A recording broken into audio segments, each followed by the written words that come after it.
more testing with the HBX 16890A. I got a GPS for Christmas and I'm gonna go ahead and use this. I wanted to do this testing before, but using a cell phone was not an option because this big 5,000 milliamp hour Liperior battery is just too heavy for this truck, in addition to having a cell phone on it as well. So what I'm gonna do is I'm gonna take this stock battery, it's a 2S rated at 1000 milliamp hour and 25C. Really it only holds about 880 milliamp hours, but I'm gonna take this battery, I'm gonna do speed runs with it and compare it to this Liperior 5000 milliamp hour battery. Now this battery weighs about 6 times as much, also holds about 6 times the capacity. In addition, the capacity is in the voltage range from about 3.7 volts up to a full charge at 4.2 volts per cell. 90% of the capacity is in that range. This battery only has about 50% of its capacity in that range. Previously, I tested an 850 milliamp hour Liperior battery against this, and the performance difference wasn't really showing up in actual testing, and that's probably because this little truck just doesn't draw enough amps. So we'll see today if this Big Daddy 5000 milliamp hour 2S battery can outperform this little one. It should be able to, because in theory, this battery, it weighs about 6 times as much, has about 6 times the capacity, and should have more than 6 times the ability to supply current. A C rating is simply you take the number of amps, so 5 amps.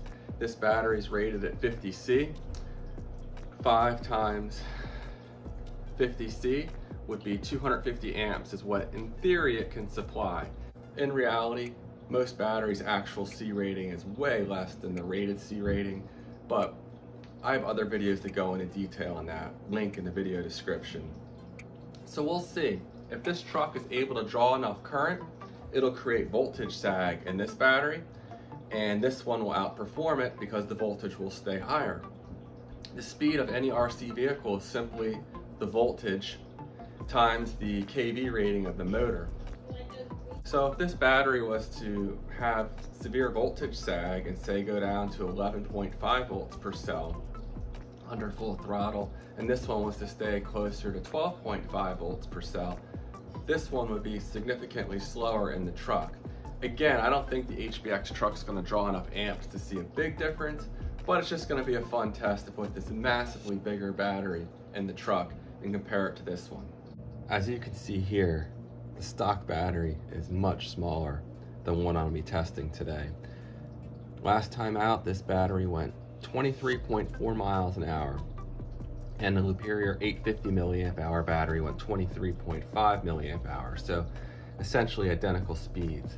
This is the first time I'm using this GPS in any of my RC vehicles, but I did test it out when I was driving around in my car yesterday, and it seemed dead on with the cell phone I've been using.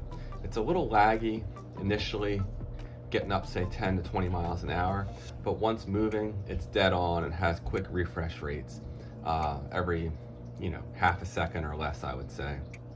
So it should work well for tracking speeds. It's a little ghettofied looking because I put tape around it. I have 3 layers of packing tape over the screen and some Gorilla tape around the perimeter in case it does fly off the truck so the screen doesn't get tore apart. Ooh.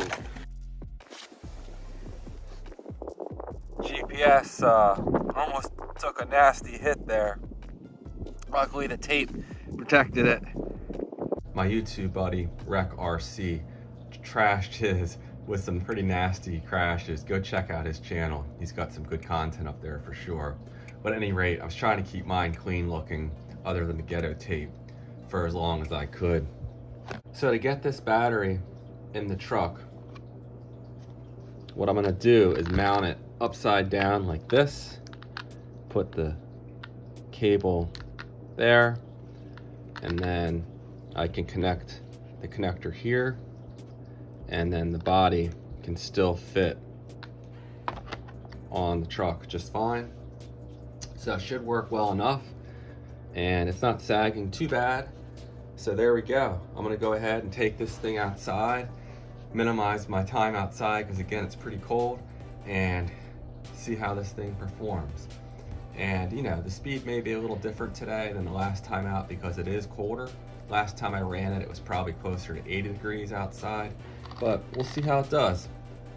All right, we're back at the speed run spot that's close to my house, which is big enough for trucks going 20 to 30 miles an hour like this one. Again, last time out here on the stock 2S battery, it went 23.4 miles an hour. I'm starting off with the stock battery. Again, this is the first time I've used this GPS, and I'm gonna go ahead and turn it on, and it's cleared out and it's set for max speed. So let me make sure it's registering.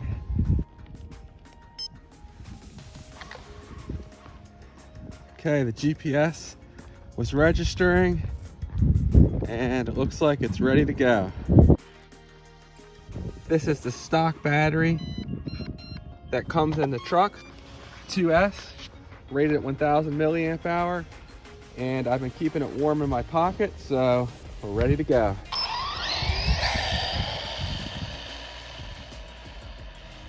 I know these speed runs are really underwhelming compared to my Traxxas Bandit, but that's okay.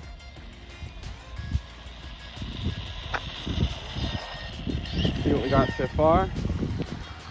23.3, so almost dead on with the last run. We'll run it some more.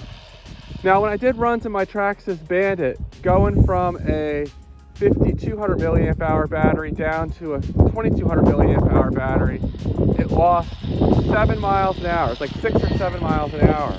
Now, the Bandit has way more demand and amps, so this one will not get nearly as much voltage sag, and we won't see those crazy speed differences, but we might see something. We'll see. A link is in the video description of the video with my Traxxas Bandit. To have a max speed 23.3, so that's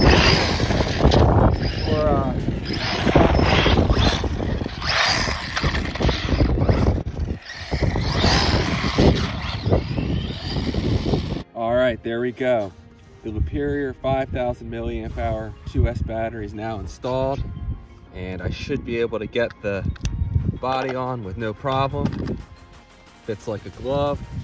If you want long run times for your HBX truck, this setup should provide well over an hour of use, but obviously it's not smart, and the battery's not that secure in there. It's fine for a speed run, but I wouldn't want to be going off-road or anything crazy with it. All right, the GPS has been zeroed out and it's registering, so we're good to go. Now, the extra weight should not have any real impact on the top speed. Be pretty minimal, if anything. And this gearing on the truck just is not very aggressive, so it's definitely not pushing things too hard on pavement. But we'll see. We'll see what kind of speed difference we get. Again, that battery was kept warm in my coat until right before I put it in this truck. See what we have so far. 24.2 miles an hour. So almost a 1 mile an hour increase in speed. And again, that's just showing you that the stock battery, it does not have a lot of voltage sag, but it has some. And that's why, even though this is also a 2S battery, it's faster. Because the voltage, say, is only dropping to 12 volts instead of down to 11.5 or whatever the case is. Maybe it's dropping down to 12.3 instead of 12 volts. So, C ratings are important, but again, most of them are fake. And you gotta be real cautious when looking at them. 24.4, so exactly 1 mile an hour faster than the stock battery. Again, I have additional videos to go into way more detail on C ratings, how most of them are shenanigans. Most of them you need to take the C rating and divide it by 2 or 3 to get an actual C rating. But in my Traxxas Bandit video I mentioned earlier, link in the video description, it was going 6 to 7 miles an hour slower with 2 identical 3S batteries. The specs were identical except one was a 22 milliamp hour battery and one was a 5200 milliamp hour battery. And just the added capacity, you know, increases the true C rating by what, about 2.5 times, because you're going from 2.2 amps up to 5.2 amps, and you multiply that by the 50 C rating for the battery, and in theory that battery could hold would supply 260 amps of continuous current. But when I actually ran it, you know, it supplies way under that. And the 2200 milliamp hour battery, it's 50C as well, should have been able to supply 110 continuous amps. But in my Bandit, it kept shutting down, and that vehicle's only drawing about 65 or 70 amps. So there we go, that's our top speed, 24.4. So minimal voltage sag in the stock battery with the stock gearing and everything, stock tires. But in general, a larger capacity battery is going to give you more top speed. Again, in this application, not a huge difference, but in something where there's a lot more demand, it's demanding a lot more amps and you get more voltage sag, you will see, everything else being equal, the larger capacity battery will provide increased performance.